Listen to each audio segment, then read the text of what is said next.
ಬೆಳಿಗ್ಗೆ ಇದ್ದರೆ ಮಕ್ಕಳಿಗಾಗಲಿ ಹಸ್ಬೆಂಡ್ಗಾಗಲಿ lunch box ಏನು ಮಾಡೋದು ಅಂತ ಯೋಚನೆ ಮಾಡ್ತಾಯಿದ್ರೆ ಈ ರೀತಿಯಾಗಿ ಒಂದ್ಸಲ ಪುದೀನ ರೈಸ್ನ ಟ್ರೈ ಮಾಡಿ ನೋಡಿ, ತುಂಬಾ ರುಚಿಯಾಗಿ ಬರುತ್ತೆ.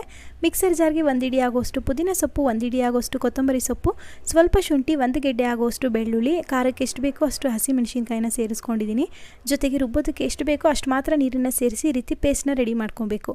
ಕಡೆಗೆ ಸ್ವಲ್ಪ ಎಣ್ಣೆ ಜಾಸ್ತಿ ಹಾಕ್ಕೊಂಡು ರುಬ್ಬಿಟ್ಟಿದಂತಹ ಪುದೀನ ಪೇಸ್ಟನ್ನು ಸೇರಿಸ್ಕೊಂಡು ಆ ನೀರೆಲ್ಲ ಕಂಪ್ಲೀಟಾಗಿ ಡ್ರೈ ಆಗೋವರೆಗೂ ಫ್ರೈ ಮಾಡಿಕೊಂಡು ರುಚಿಗೆ ಎಷ್ಟು ಬೇಕೋ ಅಷ್ಟು ಉಪ್ಪು, 1/4 ಟೀ ಸ್ಪೂನ್ ಆಗುವಷ್ಟು ಕಾಳು ಮೆಣಸಿನ ಪುಡಿ, ನಂತರ ಧನಿಯಾ ಪುಡಿ, ಗರಂ ಮಸಾಲ ಪುಡಿ ಇದನ್ನೆಲ್ಲ ಸೇರಿಸ್ಕೊಂಡು ಚೆನ್ನಾಗಿ ಮಿಕ್ಸ್ ಮಾಡಿ ಇದು ಡ್ರೈ ಆಗೋವರೆಗೂ ಬೇಯಿಸ್ಕೊಂಡು ನೀವು ಪೇಸ್ಟನ್ನು ಎತ್ತಿಟ್ಕೊಂಡ್ರೆ 1 ತಿಂಗಳ ಕಾಲ ಉಪಯೋಗಿಸ್ಕೋಬೋದು.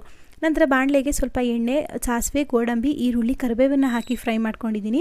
ಎಲ್ಲ ಚೆನ್ನಾಗಿ ಫ್ರೈ ಆದಮೇಲೆ ಇದಕ್ಕೆ ಟೊಮೆಟೊನ ಹಾಕಿ ಫ್ರೈ ಮಾಡಿಕೊಂಡು ಸ್ವಲ್ಪ ಉಪ್ಪನ್ನು ಸೇರಿಸ್ಕೊಂಡು ರೆಡಿ ಮಾಡಿಟ್ಟಿದ್ದಂತಹ ಪುದೀನ ಪೇಸ್ಟ್ ಇತ್ತಲ್ಲ ಅದನ್ನು ಸ್ವಲ್ಪ ಮಾತ್ರ ಸೇರಿಸ್ಕೊಂಡು ಚೆನ್ನಾಗಿ ಮಿಕ್ಸ್ ಮಾಡ್ಕೊಳ್ತಾ ಇದ್ದೀನಿ. ಈಗ ಇದಕ್ಕೆ ಮಾಡಿಟ್ಟಿದ್ದಂಥ ಅನ್ನನ ಸೇರಿಸ್ಕೊಂಡು ಚೆನ್ನಾಗಿ ಮಿಕ್ಸ್ ಮಾಡಿಕೊಂಡ್ರೆ ರುಚಿಯಾಗಿ ಟೇಸ್ಟಿಯಾಗಿರುವಂತಹ